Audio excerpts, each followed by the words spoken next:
Welcome to Table Flippers Podcast, an outreach of Greater Works Christian Church here in Lancaster, California. I am your host, Robert Enos. If you like what you hear, visit us at gwcclancaster.org. That's gwcclancaster.org. Find the Table Flippers link, click on it, and you'll get to our merchandise. Now, get ready for a huge dose of truth and a huge dose of common sense. Congress shall make no law respecting an establishment of religion or prohibiting the free exercise thereof, or abridging the freedom of speech or of the press, or the right of the people peacefully to assemble and to petition the government for a redress of grievances.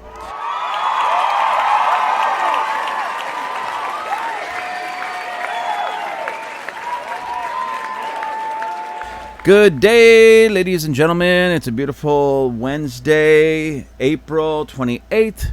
It's almost 4 p.m., 2023. And what I just read to you was the First Amendment to our Constitution. The freedom of religion, or the freedom of press, or the freedom of speech. All depends on which way you're leaning and what you're talking about. You might hear those. Hey, we have the freedom of speech. We have the freedom of expression, the freedom of the press. We have the freedom of religion. I want to talk to you about this today, especially in regard to the freedom of religion, the free exercise of our religion, because it's coming under attack. At least Christianity is coming under attack. Now, ladies and gentlemen, before I go on with all of this, because I want to talk to you a little bit about the Johnson Amendment, where that came from, why it came up, all that good stuff. But it's funny to me, and I don't mean ha-ha funny. This is not a joke at all. It's very, very concerning on many levels. You see, way back when, in the 1600s, actually, a group of people came from Europe on the Mayflower, landed here in mainland America, and started a colony.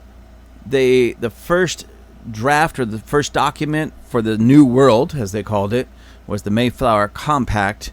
I believe that was the very first one, because they actually, if I'm correct in my history, and I'm not a history buff, so forgive me if I'm off a little bit, I believe they wrote this while they were still on the Mayflower. Now, I'm not saying that they were out to sea, but maybe they were still living on it because, they didn't have any homes built or anything, at least right away. But nonetheless, it doesn't matter. They drafted this compact, the Mayflower Compact, which is, again, if not the first, one of the very first written documents establishing a nation here, or that would lead to the establishing of a nation. You jump forward some years, and our founding fathers, as they're called, write up the Constitution, Bill of Rights, Constitution, and they make these amendments to it over time.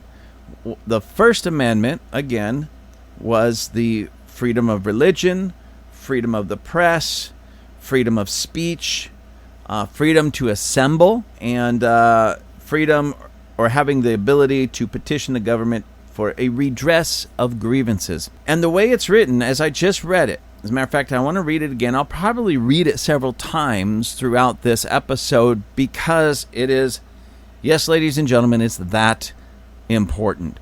It's something that each and every one of us should know and understand, because it is what forms it's the foundation and forms every other law that we have. Our Constitution does that, and of course, then these amendments, the First Amendment, Second Amendment, and so every other law is supposed to kind of branch off from those, being the foundation, the Constitution, Bill of Rights, and these amendments are supposed to be the very foundation for every law. And every law written beyond that should not in any way take away, contradict, stifle, or hinder the full implementation of the Constitution and its amendments and the Bill of Rights. Okay, so we see this with the Second Amendment.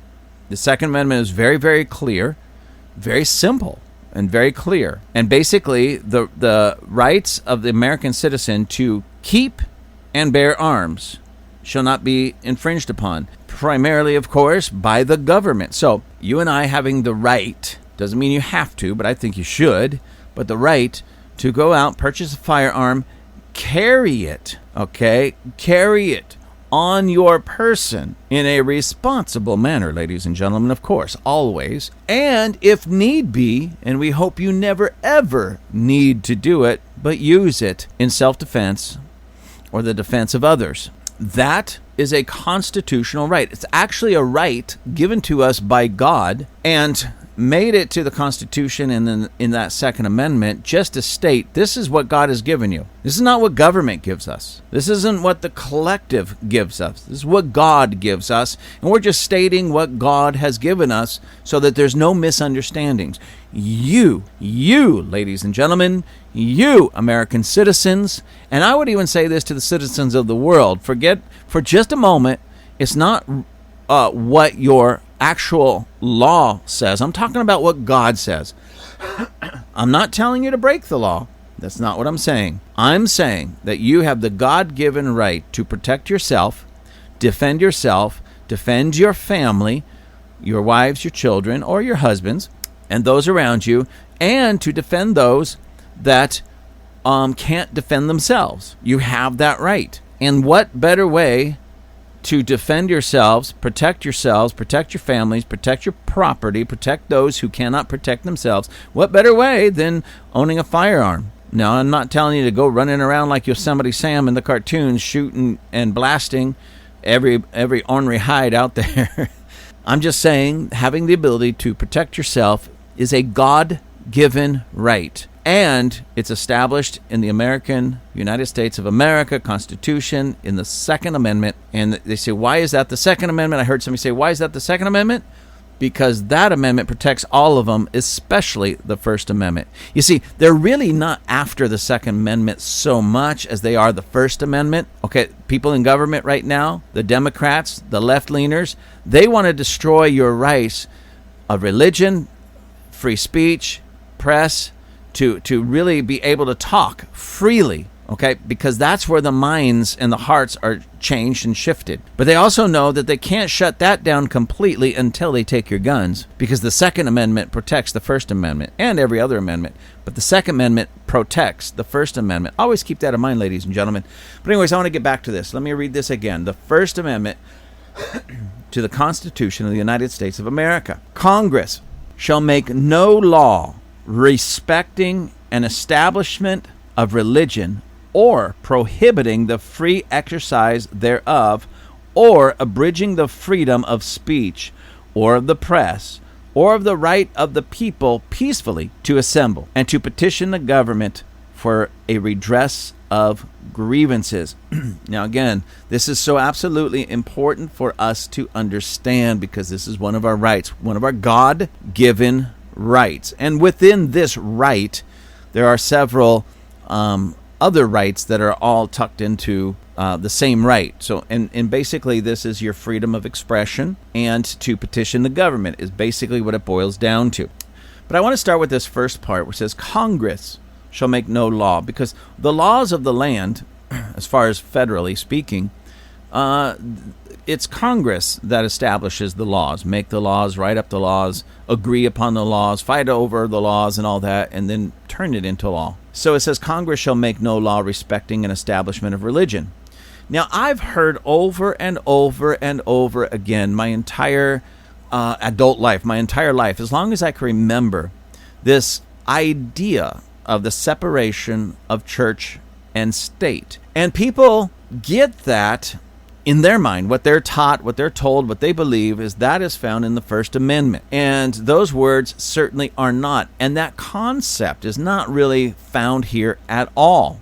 The closest that you can get to the separation of church and state, that concept, that idea, the closest you can get is in the opening statement of the First Amendment, where it says Congress, ladies and gentlemen, shall make no law respecting an establishment of religion or prohibiting the free exercise thereof. So Congress, they are limited in their powers by the Constitution, or they're supposed to be limited in their powers by the Constitution. Our entire government is supposed to be limited. You see, a lot of people look at the Constitution as the document that gives government power, but what it really is a document that restricts the government's power and gives the power to you and I, we the people. But sometimes we the people forget that or don't realize that or get too lazy, and we don't stand up as the true government that we are, okay, and tell Congress, presidents, Senate, all of that, what we want, what we expect, and if they don't do it, out they go. Anyway, so let me get back to this. Congress shall make no law respecting an establishment of religion. That's simple. It's just what it says, that Congress will not pick a religion for the United States of America, or even for Congress or for government. It will not pick. Now, throughout history, we have seen regimes and dictators and kings and queens and all sorts of leaders pop up and demand that everybody in their kingdom, under their rule, become whatever religion they declare. We saw that in England. We see that even now in the Middle East. We see that all over the world and all throughout history. As a matter of fact, what was the reason why people jumped on ships and sailed across the ocean, even many of them losing their lives to get here to the New World? What it is to escape. They were trying to escape religious persecution because they weren't of the denomination, if you will, not even the religion, but the denomination of the king, and the king sought to do them harm. So they said, forget this, let's go start a whole new life somewhere else. They jumped on a ship, ended up here, and said, hey, one of the things that we are going to ensure in this new land, in this new world, is that Congress, remember they removed the king, and they said Congress shall make no law respecting an establishment of religion or prohibiting the free exercise thereof. So the first part of it, Congress is not going to tell you or tell anybody in the rest of this nation what religion they have to be or what denomination they have to be or how they should or should not worship God. And they can't prohibit you and I from worshiping our God in the manner that we see fit. Okay, that's why there's so many different denominations and ways of doing things in America. A lot of people say it may be chaotic in a lot of ways, but from this standpoint, it's a beautiful thing because that tells you and me that, listen, if I want to go to church on Saturday, I can go to church on Saturday. Government has no say in what day I go to church. If I want to go to church on Friday night at 3 a.m, then I can go to church at Friday night, 3 a.m. If they start saying, no, you can only have church on Sunday, that's unconstitutional. That's unconstitutional, and they don't have the right to do that. And I could say, no, I will go to church on Monday. I'll go to church anytime I want. And if I go to a church and I want a worship praise team that sounds like a rock and roll band, well, then that's what I want. And if they say, no, you can't do that, we don't allow drums. It doesn't matter what you allow or you don't allow. I'm having drums.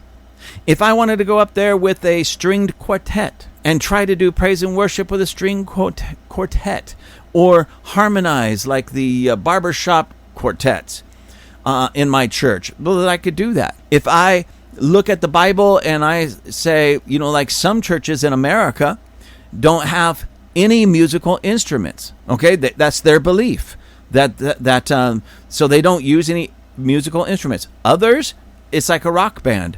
Others, it's like a big band.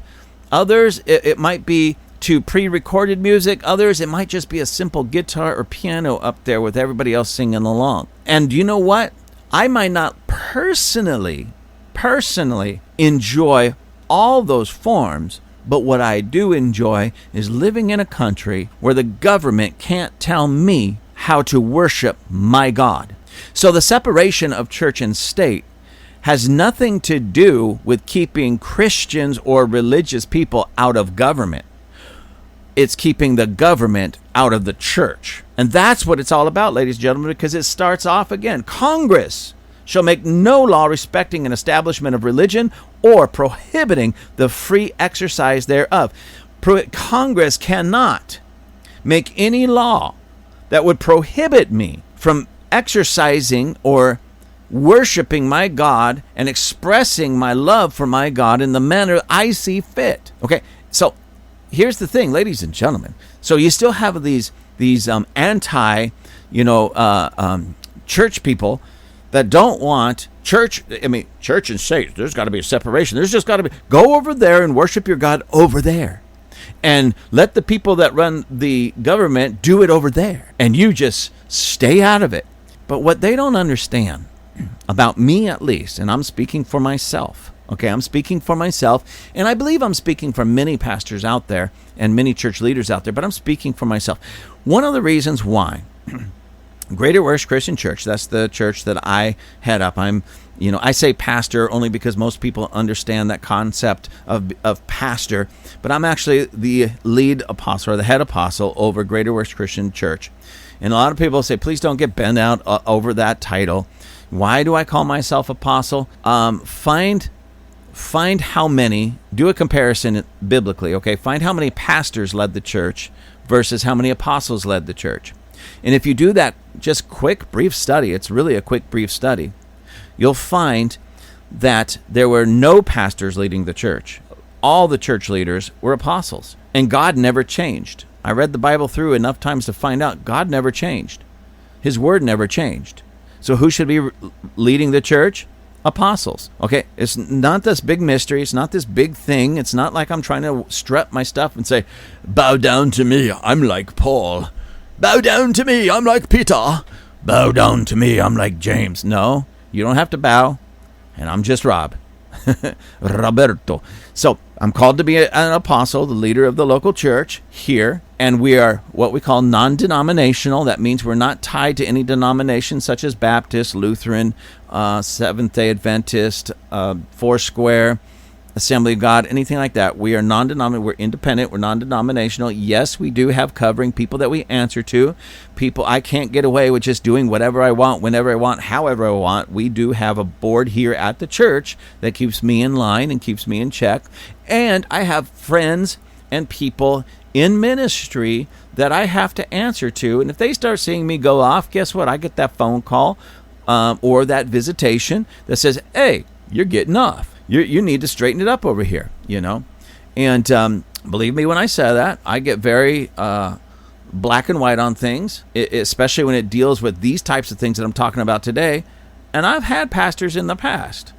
Yeah, you may want to check yourself. You may want to do this. You may want to do that. We've had our discussions. Anyways, let me get back to this. So we don't see this supposed church separation of church and state anywhere in the Constitution, especially in the First Amendment, but we do see the separation of the government from the church, not the other way around. People that are religious can and should get involved in politics. One of the reasons why our government and this nation is in a bad way is because not enough religious people that have morals and values, biblical morals and biblical values, are in government leading this nation.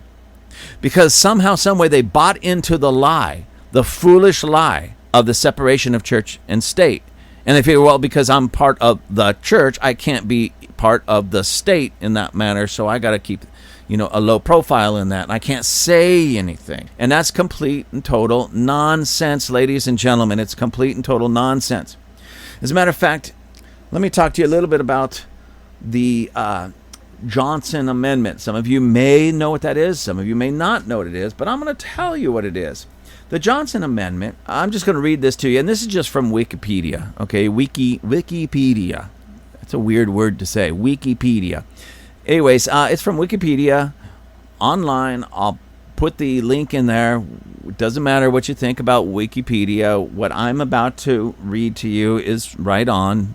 Because a lot of people say, Wikipedia, that could be, whatever. It's just funny when somebody doesn't like something that, I've heard people really bash Wikipedia. And why? Well, because it said this. Well, is that wrong? And they just give you that deer in the headlights look. It wasn't wrong. They just didn't like what it said. That's what I find so funny about people today. Anyways, the Johnson Amendment. The Johnson Amendment is a provision in the U.S. tax code since 1954 that prohibits all 501c3 nonprofit organizations from endorsing or opposing political candidates. Section 501c3 organizations are the most common type of nonprofit organizations in the United States, ranging from charitable foundations to universities and churches. The amendment is named for then Senator Lyndon B. Johnson of Texas, who introduced it in a preliminary draft of the law in July 1954. So, when Lyndon B. Johnson, he was actually a president as well, I believe the 36th president, but he was a senator before that. And while he was a senator, he drafted what has come to known as the Johnson Amendment. And as we just saw read, the Johnson Amendment is the provision in the U.S. tax code, and this was in 1954 when this was put in there, that all 501c3 nonprofit organizations, it keeps us from endorsing or opposing political candidates. And there's some other things to it, but basically it comes down to the candidacy. And again, there's some other things to it. It keeps many churches and nonprofit 501c3 organizations from becoming political or talking about politics too much. Can a little bit, but under that provision, if we start getting too political, then the IRS can come and take away our 501c3, our tax-exempt status. And before anybody starts talking about this tax-exempt status, there's so many, and what's funny to me is Christians that don't understand the 501c3.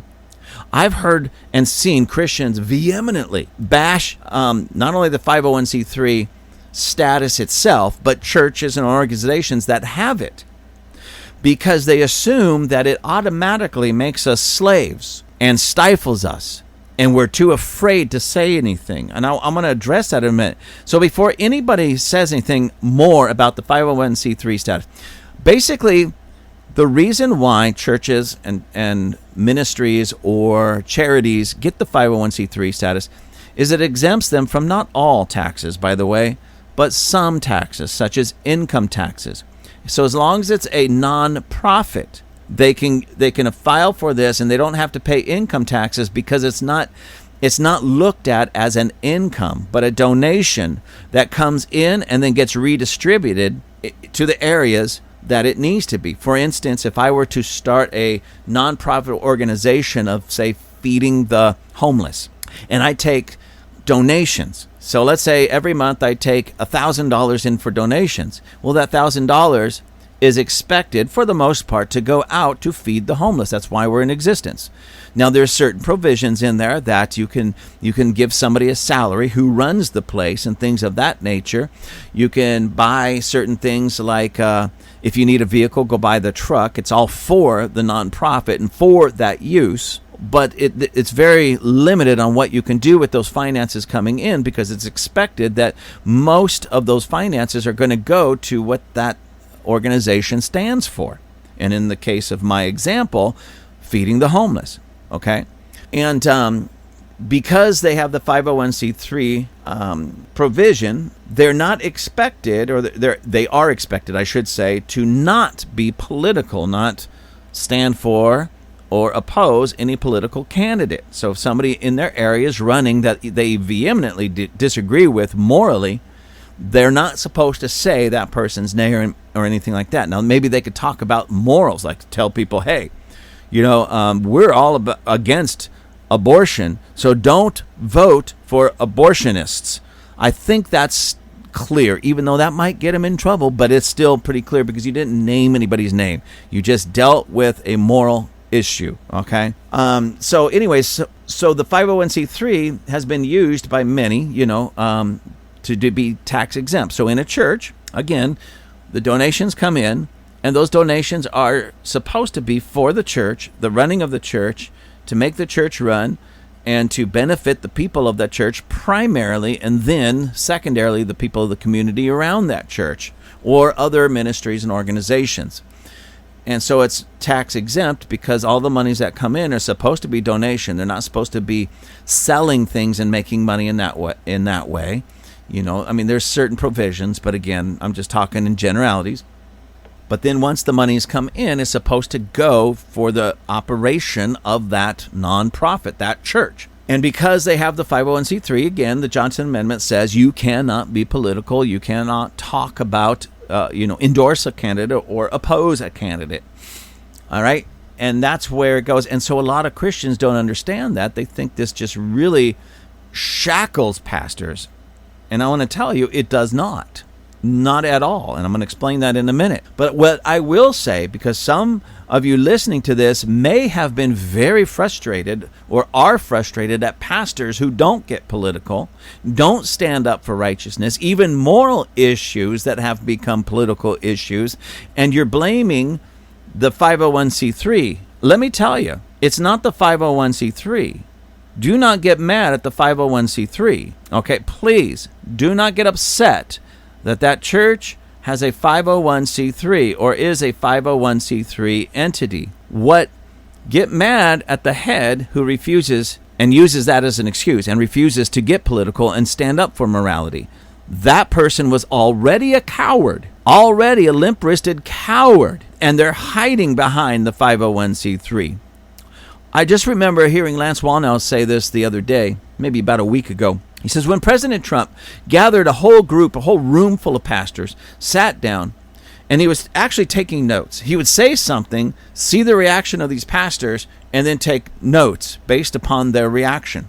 So he would throw out a few things. They would engage in conversation or clap or applaud or something of that nature, and he would basically write down, okay, they like this, they don't like this, they want this, they don't want this kind of thing. And when he came to the Johnson Amendment, he says, I'm going to do away with the Johnson Amendment. I'm going to destroy that thing. I'm going to get rid of it to release you guys so that you have the freedom to speak. And then the room pretty much goes silent. The room goes silent. You would think that every one of those pastors would have stood up and gave him a standing ovation, applaud, cheers, and it goes silent. Why? I'm just going to be honest with you. I'm not going to say all, because I don't know everyone in that room, and I don't know why. I don't know them personally. But I would have to say the majority of those in that room are cowards and hide behind the Johnson Amendment because, I got to keep my 501c3, or we really run into problems, bigger problems than this, so I can't say anything. I want to, but I won't. I can't, I can't say it. And they hide behind it, and they're cowards. Because let's face it, somebody who's not a coward would have been talking anyways. Someone who's not a coward would have been saying something anyways. Someone who's not a coward would go out there and speak righteously. And if somebody threatened to come and take them, the IRS threatened to come in and take their 501c3, they'd say, come in and take it. Doesn't matter. Why do I know this? Because there have been many churches over the years that have been threatened, ladies and gentlemen, no action taken, but threatened to have their 501c3 taken away because they stood up and they didn't follow this supposed Johnson Amendment, which is unconstitutional, and we'll talk about that in a moment. But they didn't go by this Johnson Amendment, and they stood up and they said, wait a minute, this candidate over here is unrighteous, and here's because. This candidate over here is righteous, and here's because. They stood up primarily, not on political stands per se, but on moral stands. And it just so happened they had to name names so people understood the reason I think you should oppose this candidate is because he's for abortion, he's for LGBT, he's for whatever it is, and we don't stand for that. I think you should support this candidate over here because he is pro-life. He's against abortion. He wants to bring it to an end. He wants to lower your taxes. Things of that nature, right? And because of that, they've been threatened. Many, I'm not going to say all, but many of those pastors, you know what they started doing? And I find this hysterical and awesome. They started making recordings. Back in the day when everything was on paper, hand-typed paper or handwritten notes, they would send those notes to the IRS afterwards. When we started moving over to recordings on cassette tape, they would make a duplicate and send it into the IRS on cassette tape. When that moved over to either DVD or a CD, they would send that recording in. So they were like, okay, here's all my notes. Here's all my sermons. Listen to them. Come and get me. Now, you might ask, well, why would they do something like that? Because number one, they understood that regardless, and we know it's unconstitutional, but regardless, it's still wrong. That you and I, we as believers, me and my peers, we should have the courage to stand up for righteousness, even if it means we are going to get in trouble, thrown in jail, thrown in prison, or even lose our life. We should still stand up for what is right. But there's too many pastors that are cowards, too many church leaders that are cowards that won't do that, and they hide behind the Johnson Amendment, not because they believe that it's constitutional or correct, but they use it as an excuse for their cowardice.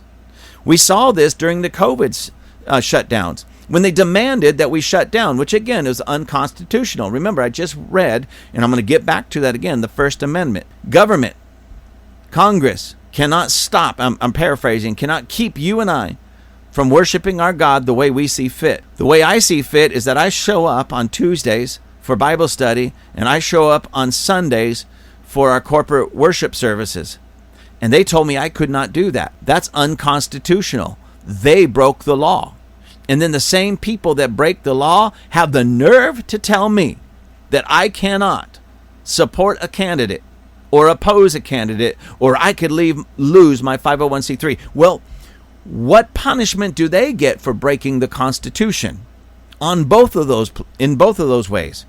By passing or leaving this Johnson Amendment out there and using it as a fear tactic towards pastors, and then when they see fit, shutting down the church and saying, you cannot exercise your religious beliefs. You cannot do that. They have no problem breaking the Constitution, going against the very words of that document, taking away our rights, trampling the Constitution, and along with it, your rights and my rights. And then, as the hypocrites that they are, oh, and by the way, if you do say anything political that we don't like, we're going to come and take your 501c3 tax exempt status away from you. Well, a coward pastor would go, oh, I better not do that. I better not say anything. I better not do anything. Oh, my gosh. What next? Pull down the American flag and the freedom that it stands for and put up a commie flag? You may as well. Oh, no. I take that back. Why don't you get the rainbow LGBT homosexual flag with commie symbols on it? Because that's what you've become. That's what you've given into. If you're hiding behind all of this nonsense and you're not standing up for righteousness, and you're not saying, even to the point, I'm talking to you pastors out there and you church leaders, if you're not saying who should and should not be voted for, and then, you know what this really gets me? This actually was written, believe it or not, ladies and gentlemen, to keep conservatives quiet, not liberals. Because even today, where do you see liberal politicians, Democrat politicians going? Into very liberal, left-leaning churches. In particular, and ladies and gentlemen, please just hold, I'm just telling you the way it is. I'm not for it. I'm not against it. I'm just saying this is the facts. They end up going to predominantly black churches for the most part. We just saw that with President Biden when he was campaigning for that pastor Warnock, whatever his name was. I believe it was in Georgia, but it doesn't matter. And he was a self-proclaimed pro-choice, pro-death, pro-baby murder Democrat pastor, and Biden was in his church. Now, I don't know about you, but if this Johnson Amendment is something that we're all supposed to be following, regardless of who we are, as long as, if we're in a church or a nonprofit, we're supposed to be following this. How in God's name did this Warnock remain as a pastor in that regard and run for office? Isn't that an automatic conflict of interest based upon what many are saying? And how is it that Biden could find his way into that church? Bill Clinton did the same thing. Many Democrats do that. Now you say, well, I'm sure Republicans do it. Yeah, they do. Oh, they do. They do it now. But there was a long time that if it happened, it was very rare. Because they would go and hammer the conservatives far more than the liberals. As a matter of fact, when Lyndon B. Johnson was senator, let me read this from another article. Again, I'll put the link up there.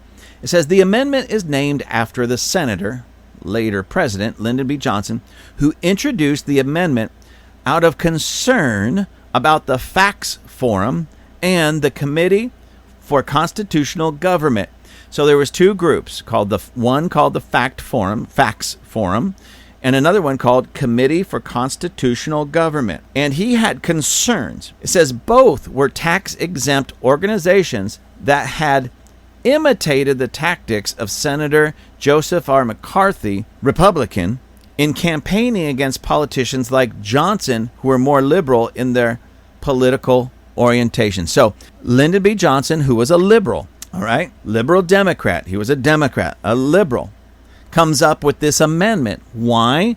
Because there was two groups that were acting like a Republican, using this Republicans' tactics in campaigning against politicians such as Lyndon B. Johnson. In other words, they weren't running for office, but they were two nonprofit groups that were using the same tactics as a conservative was using when he ran against people such as Lyndon B. Johnson or other conservatives. He did not like that.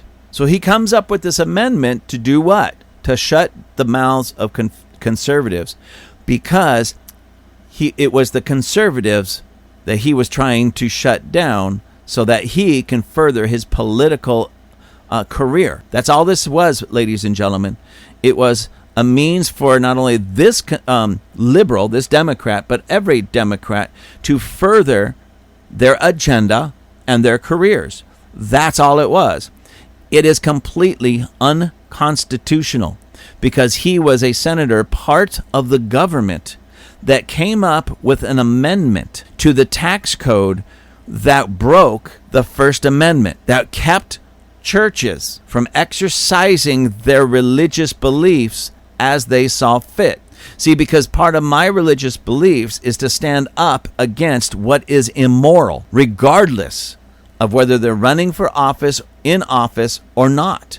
If they're immoral people engaging in immoral activities, especially when that immorality is affecting the whole of the United States of America, you better believe I'm going to stand up against it.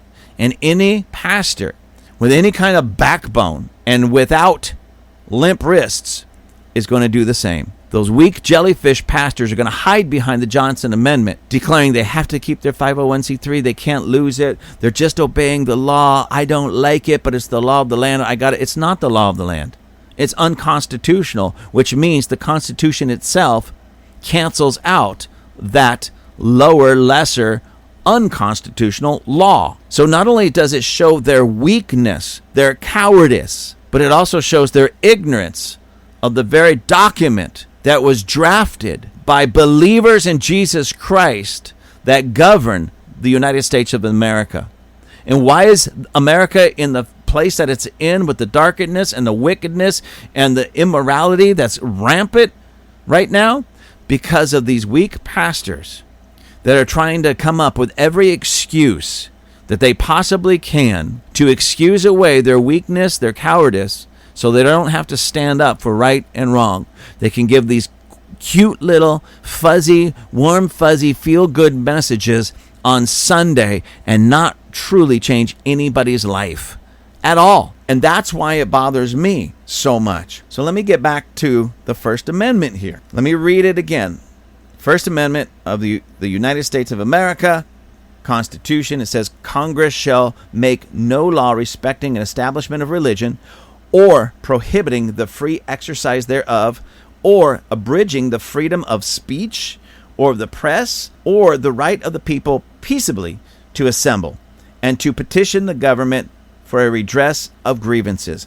Now this, I've read this, 3 times now? And I'm reading this from law.cornell.edu. This is Cornell Law School, their website, and they have something just above the actual wording of the First Amendment, and it says this. It's more of like a description of it, so we in our day and age can understand it a little better. It says the First Amendment guarantees freedoms concerning religion, expression, assembly, and the right to petition. It forbids Congress from both promoting one religion over others and also restricting an individual's religious practices. It guarantees freedom of expression by prohibiting Congress from restricting the press or the rights of individuals to speak freely. It also guarantees the right of citizens to assemble peaceably and to petition their government. Let me get back to where it says it forbids Congress from both. So Congress is forbidden to promote one religion over another, and Congress is also forbidden to restrict an individual's religious practices. So, ladies and gentlemen, I just want to go on the air right now on this episode, and I want everybody to hear this, that it is my religious duty, my moral duty, to tell you when there is a candidate or a political party that's unrighteous, ungodly, immoral, and wrong for this nation. It's also my duty to tell you when a candidate or a political party is correct, right for this nation. And sometimes there's some crossover because a lot of people think that I'm like 100% Republican. I am a registered Republican, but I wasn't. I didn't start out that way. I started out as a registered Democrat for several years. And then I started to realize, wait a minute, I disagree with absolutely everything the Democrats stand for. And I switched to Republican. And a lot of people say, well, why were you voting Democrat? I'll be honest with you, I never voted Democrat, even though I was a card-carrying Democrat. Because I would look at the candidates and I would look at what they believe when they were running. And I would look at their policies and what they stand for, and I'd listen to them, and I realized I can't stand with these people. These people are absolutely immoral and wicked. And then I looked even deeper and realized, wait, it's the entire party. So I went over to Republican. Now, a lot of people say, well, they're just as bad. No, they're not. Now, please don't misunderstand me. Are there some bad Republicans? Oh, yes, there is. You know, people such as Mitt Romney, the Rhino Group, people like that. Absolutely. Those are Democrats in disguise, hiding behind the little R. But they're not really Republicans, or I should say this, they're not really conservatives. So, I said that to say this. There is no real huge love for the Republican Party as a whole in that regard. You say, then why are you a Republican? Because they're the most conservative party that can actually get elected. There's some parties that I would probably agree with more because I'm very conservative. So I would probably agree with other parties even more. But can they get elected? No. So if I take my vote, and there's many people like me, so if we took our vote and put it on these more conservative parties, we would split the vote and we wouldn't get anywhere. We would keep losing to liberalism, which is absolutely destroying this nation. So many of us stay with the Republican Party and then demand the Republican Party become more and more and more conservative. Because, ladies and gentlemen, if you've noticed, whether you are into conservatism or not, whether you agree or not, but if you just take a moment and notice, the more conservative the Republican Party stands, and the more conservative, for the most part, it's not a pure or perfect science, but the more conservative the candidate is, the better chances they have of winning, much better chances. The more centrist the Republican Party becomes, we stop winning. We stop winning. You know, Trump, I'm not even going to say was this deeply conservative dude. He was conservative in a lot of ways, but he wasn't as conservative as I would have liked him to be. But still, he was our best chance of winning. And I actually appreciate him because it turns out that he was far more conservative than I thought he would be. So why do I stand with Trump? A lot of people, oh, you're just one of those Trump lovers. No, I'm a conservative lover. And anybody that stands up for conservatism and conservative ideas and ideals, I do appreciate that person, but it's the conservatism that I love. Because that's what works. That's what has really made this country and any other country great. Liberalism destroys countries, but conservatism, as we know it in the United States, progresses nations and countries. Why? Because it first roots itself in such things as morality and a belief in God and a pursuit of God. And when we pursue God, as the Bible teaches, He will bless us. And when we live morally, He will bless us. Liberalism leads to complete and total breakdown and full debauchery. And God says, when you do that, you're under a curse. And we've seen this country come under a curse. Look at where we're at financially. Look at we're the laughing stock of the world right now. Look at our present leader. Look at our present government and all the... I think Biden must have had this great love for the circus when he was a little child. And now that he's a little bit older, and it's very clear, and I'm not trying to make fun of him, it's just very clear. He's dealing with some mental issues, probably based upon his age or maybe all the chocolate chip ice cream that he eats. But he's not really playing with the full deck. And out of this love for the circus from his child, I think he's trying to recreate part of his childhood. So he found all the clowns that he possibly can gather up and put them in. And when he looks at the White House, I'm assuming he probably sees. He goes back in time and he sees the big circus tent. And he's filling that circus tent with all of his clowns and all of his, goofy entertainers and all the people dressed weird with the weird makeup. And he's the big ringleader of the circus, now called the United States government. And ladies and gentlemen, you notice I'm not laughing because although I took some liberties there, I'm not too far off the mark in some regards. He has clowns working with him. Literally, he has clowns working around him. And we've seen this over and over and over again. And what are they doing? They keep trying to strip you and I of our freedoms. They're trying to strip us of our First Amendment rights. And how are they doing that? Yes, they're going after our First Amendment subtly, but they're going after the Second Amendment more aggressively. Because once you and I are no longer armed and able to fight back, it's easy to shut down everything. And trust me, if they had the chance, the Democrats would stand on the international stage with the Constitution in hand, the Bill of Rights in hand, and tear it down the middle and keep tearing until it was confetti. Remember when Nancy Pelosi, the State of the Union address under President Trump, Nancy Pelosi standing in the camera view just behind the president, took the document that was his speech and his talking points and tore it in half in front of the world. In my opinion, ladies and gentlemen, in my opinion, that was a treasonous act. Treasonous act. She was aiding and abetting our enemies, among other things. She should be in prison for life at best. And I'm not going to tell you what at worst. But this kind of nonsense has got to stop. And ladies and gentlemen, you and I have to stand up for the Constitution, the Bill of Rights, these amendments, our rights. And if you happen to go to a church that's afraid to say anything political or that could be misconstrued because the pastor doesn't want to lose his 501c3, let me tell you right now, dump that chump. He is not worth your time on Sunday. It's not worth you being there listening to that dribble. He's a sissy. He's a coward. Go find a true man of God that will stand up for righteousness. Democrats make me sick. Thank you for joining us at Table Flippers. I truly appreciate you. You can write me at gwccrobert@gmail.com. That's gwccrobert@gmail.com. Please let me know how I'm doing. Remember to pick up some of our merchandise. You can find the link at gwcclancaster.org.